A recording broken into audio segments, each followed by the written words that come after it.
Hey everyone, today I'm going to show you how to make your mouse cursor bigger or smaller on your Windows PC. Now, first of all, you can see my mouse cursor is very small, obviously. I don't know if you can even see it, but now I'm going to fix that and I'm going to make it bigger. So what you need to do is you have to go to the mouse settings. Okay, type that onto your search bar. You can see the mouse settings option has come up. You have to click on that. Then in here you have to adjust mouse and cursor size, so you have to click on this. Okay, then you can see the change mouse pointer size, and it is right now selected at 1, just 1.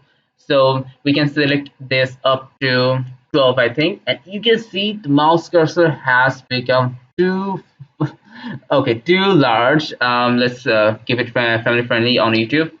um, and we can actually select this from left to right. So I'm just going to select this in the middle of the pack, that is going to be 7, and it's still bigger than what I would like, so I'm just going to select 4. I think 4 should be more than good enough, and in your case you can select whatever you want, and that's how you can change your pointer size in Windows.